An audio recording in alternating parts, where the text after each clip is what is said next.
But one of the biggest things that's happened is Jared Kelenik, a highly touted outfielder that the Mets traded to the Mariners a few years ago.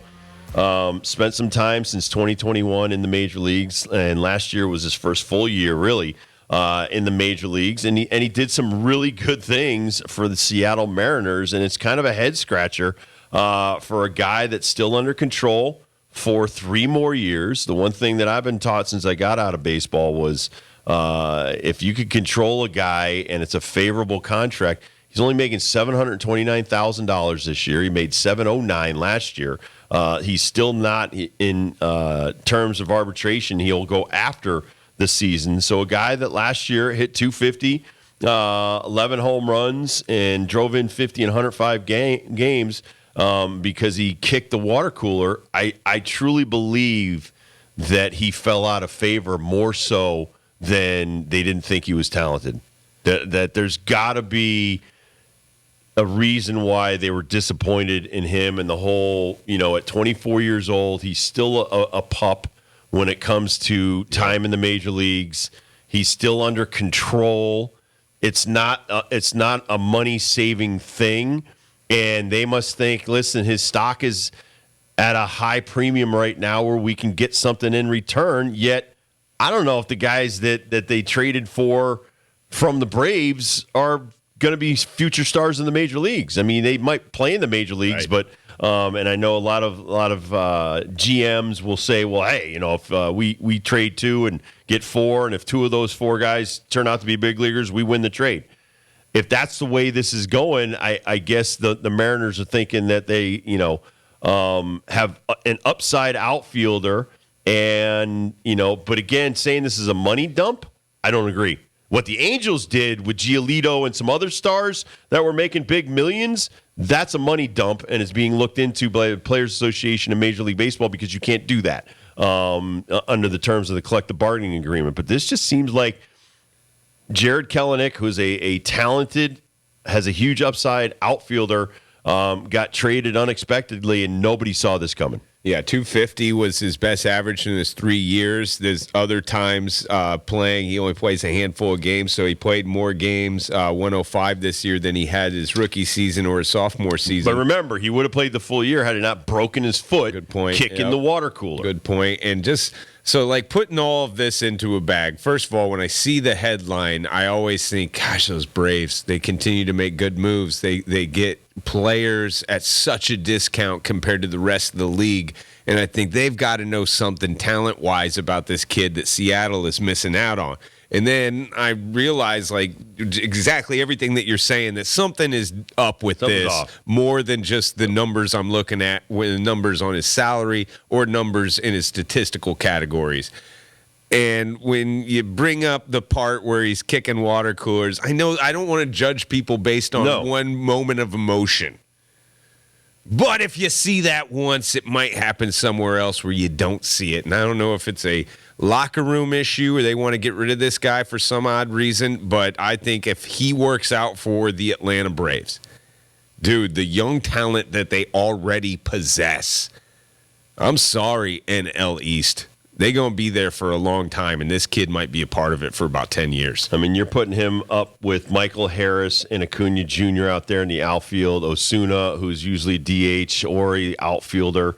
Forrest Wall is another up-and-coming star with the Braves. I mean, you're looking at some guys that, and the Braves, like the Dodgers, like the Rays, they are big on developing people, and maybe they were, the GM meetings when you're sitting there and it's like, hey, we got a guy that we want to move, and we think you're a good fit because we like some of your prospects, and you got some guys that are locked in for a long time, Acuna, Albies, some of these guys, Michael Harris, that have signed these multi-year deals, and so some of these guys aren't going to get an opportunity to play. They would if they came to the Mariners because we're a lot younger and there's an opportunity.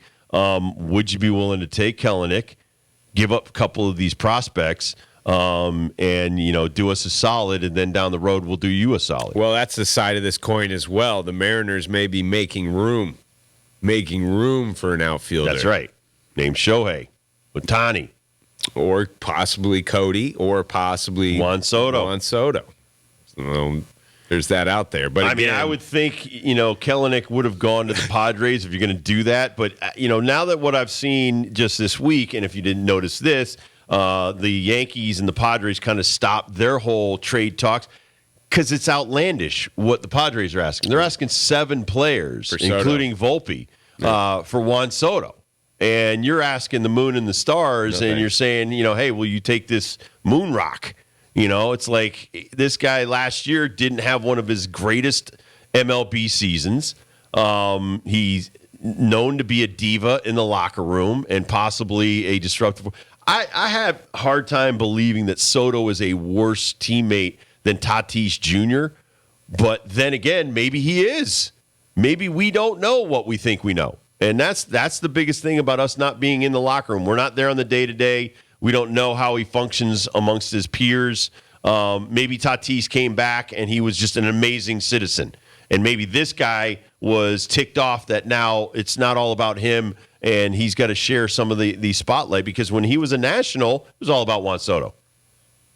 It was all about Juan Soto, and he basically ran the locker room. Now you've got, Machado, and you've got Tatis Jr., and you've got other stars that are in that locker room. And he's not the brightest star when he's not playing well. So I think there's a lot of factors in this too, because another problem that I have is there's no loyalty. And obviously Kelenik, I thought he came up with the Mariners. He didn't. He came up with the Mets. And then the Mets sent him as he was coming up through their minor league system to the Mariners. That's a different story. So obviously he's already been traded twice, and he's 24 years old. Now we would say, that's red flags with somebody in the NBA or somebody in the NFL that keeps moving around a bunch of different teams. Maybe comparably say Odell Beckham Jr. Maybe it's Odell Beckham Jr. is wearing out his welcome. I certainly don't want to compare him to an Antonio Brown. But same thing with Juan Soto is, okay, after a couple of years, we really don't want to lock this guy up, because remember when he was traded from the Nationals to the Padres, we want to lock this guy up for 10 years. What happened about that 2 years ago? Now all of a sudden he's fallen out of favor. So I just think that it's very easy now for teams to move on from star players as opposed to years ago when you were worried about your fan base getting their feathers ruffled if you traded one of their fan favorite guys away. According to Ken Rosenthal of The Athletic, Kirby Yates has signed up with the Texas Rangers, World Series champs. They add a piece. It's just a 1-year deal for the right-hander. Kirby's been bouncing around as a setup guy, and I think it was just with the Braves. But he's been around and going back to his Padre days, one of the best closers in the big leagues. Depending on his arm health, this guy can still be a huge cog. But you're going to see a lot of these 1-year deals, because some guys are going to get 6 and 7 years, and then you're going to get 70 to 80% of the other free agents are going to get 1 or 2 year deals.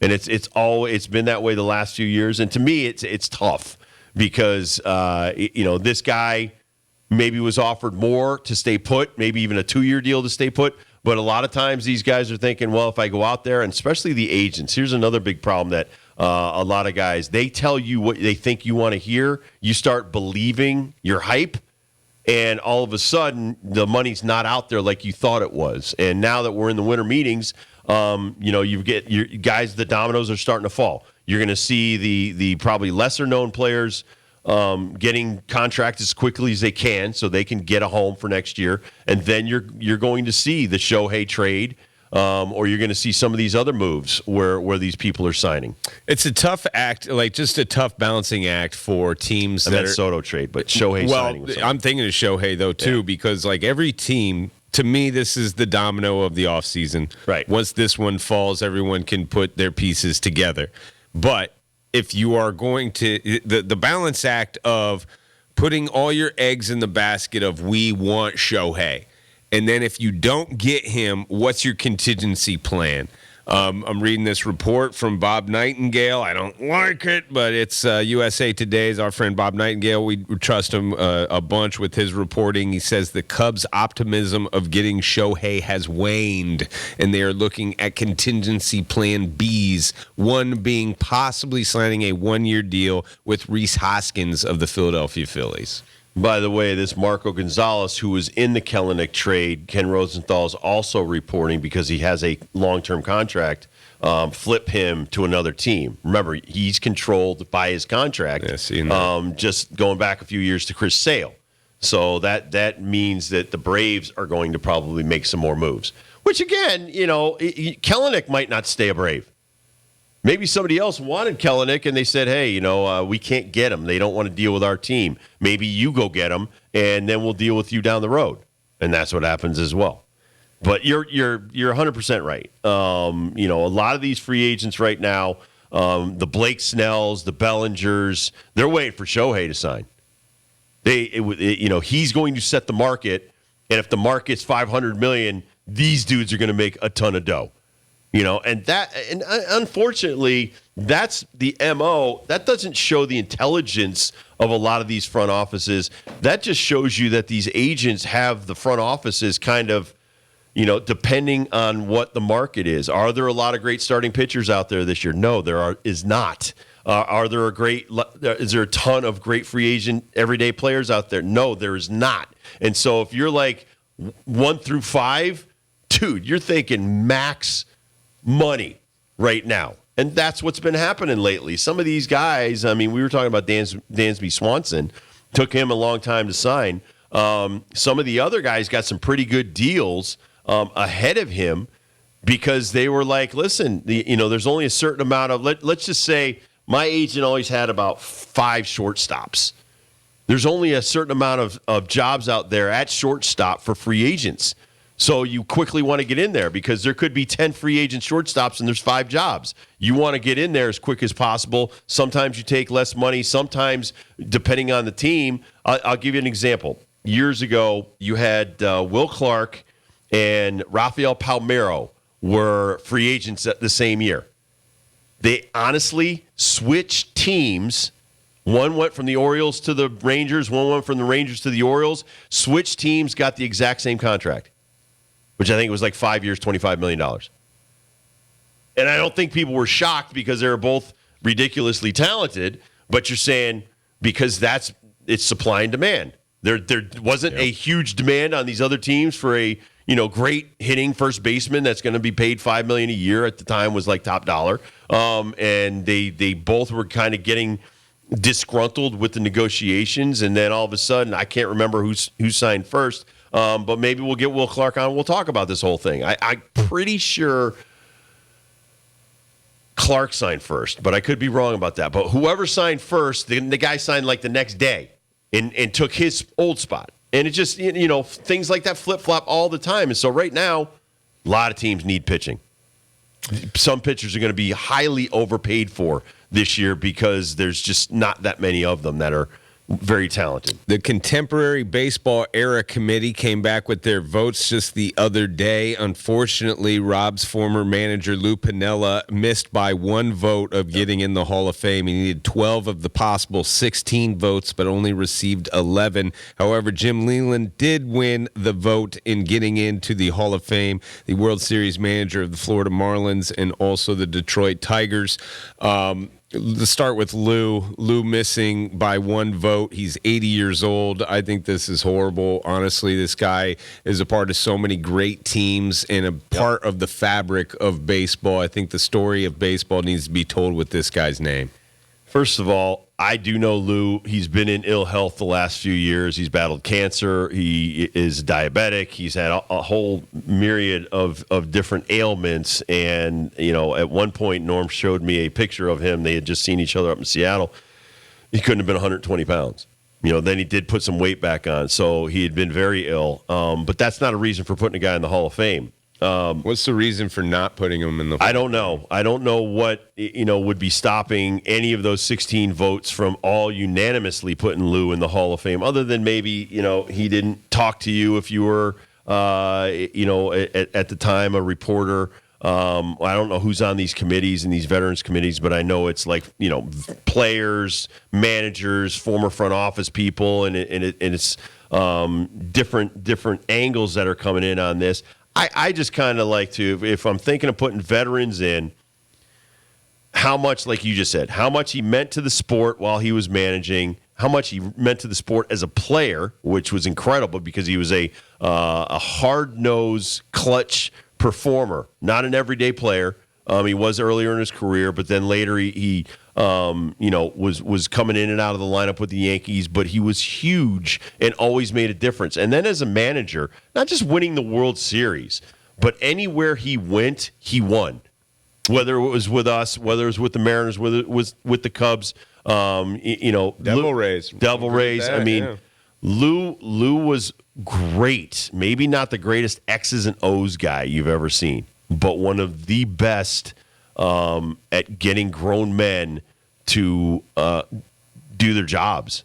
He was great at managing men, much the way Joe Torre, Bobby Cox, and so many of these other guys, Jim Leyland. Maybe he didn't handle himself as well in front of a microphone as a lot of managers do, and maybe he's being judged on some of the post and pregame remarks that he made at one time. I don't know why they're judging him differently than some of these other guys, but I'm very happy for Jim Leyland. I'm very upset for Lou because he means so much to me.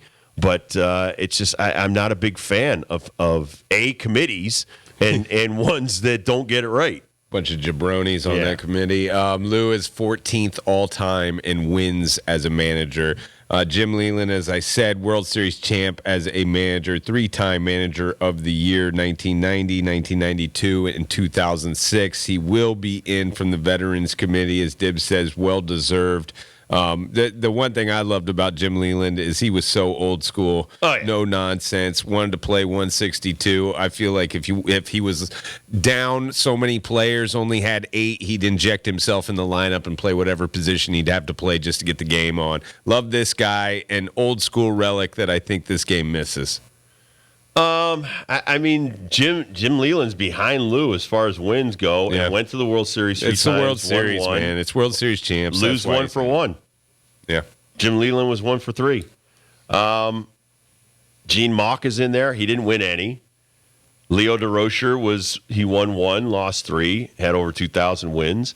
The thing is that some of the guys that are in ahead of, and Gene's not in the Hall of Fame, but Jim Leyland is.